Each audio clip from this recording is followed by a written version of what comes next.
ये नेता लोग की सेटिंग है, आपको बर्बाद कर लेंगे। हम किसी के साथ सेटिंग नहीं है। हम तो देश को बचाने के लिए राहुल गांधी जी, खड़गे जी निकले हैं। देखो, दो चीज़ है। एक तो दुनिया के सबसे बड़े झूठ बोलने वाले व्यक्ति जो है वो कल आ रहे हैं उड़ीसा, मोदी जी।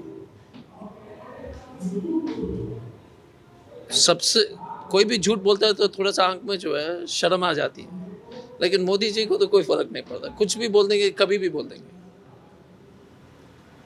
अब 2 करोड़ नौकरी का जो प्रॉमिस था वो खत्म हो गया। 15 लाख सबके खाते में आना था।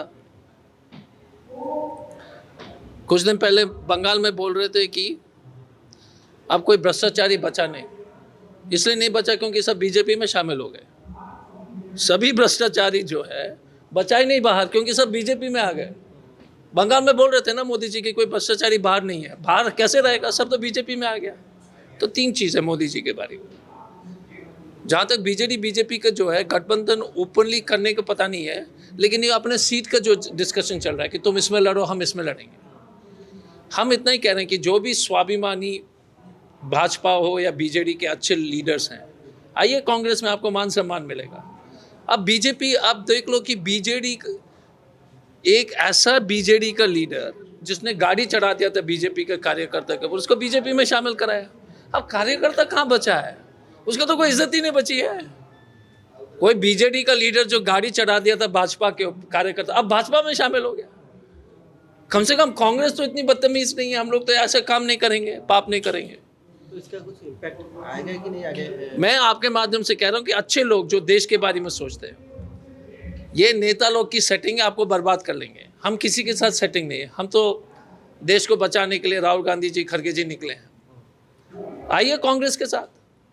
कम से कम गाड़ी चढ़ाने वाला को तो हम शामिल नहीं कराएंगे, और कम से कम झूठ तो नहीं बोलेंगे, और उड़ीसा का अस्मिता को और उड़ीसा को तमिलियन से बचाएंगे।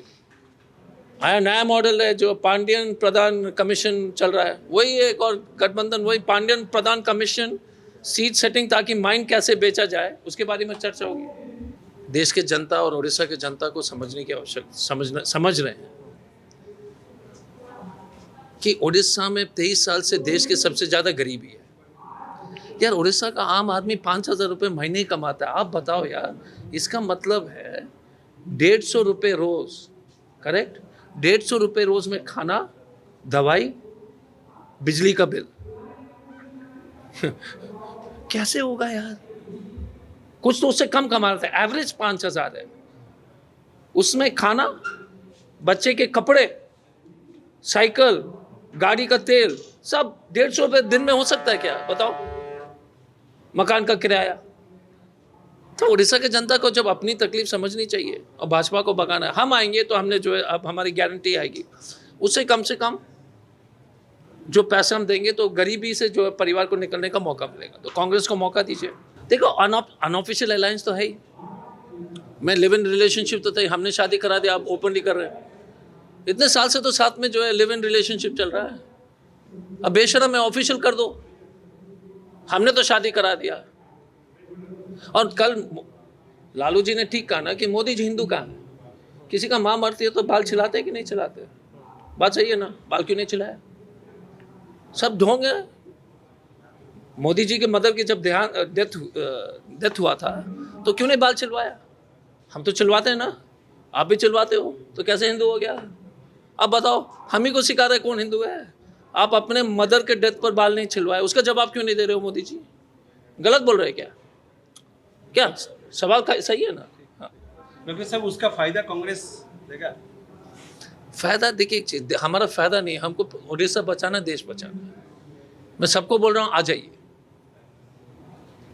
जो बीजेपी के साथ इतने साल से काम कर, उसका सेटिंग में बीजेपी को सीट गया तो वो बेचारा क्या करेगा? आप हमारे पास आओ, हम मदद करेंगे आपको जीतने के लिए। शरद पटनायक जी, विश्वरंजन जी के नेतृत्व में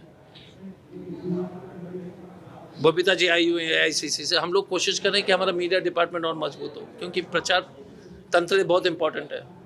जैसे हमारी स्थिति अच्छी होनी चाहिए, तब आप प्रचार करोगे। आप भी करके मोदी आज प्राइम मिनिस्टर है दो बार। हाँ, behind Congress is lacking behind. No, we have to improve our communication. Everybody has to improve. Modi ji has to stop telling lies. Modi ji का जो है ना एक चीज़ है कि झूठ बोलना इतना बंद कीजिए ना, अच्छा नहीं लगता है, इस उम्र में भी इतना झूठ बोलोगे तो अच्छी बात नहीं है, नॉट अ गुड थिंग।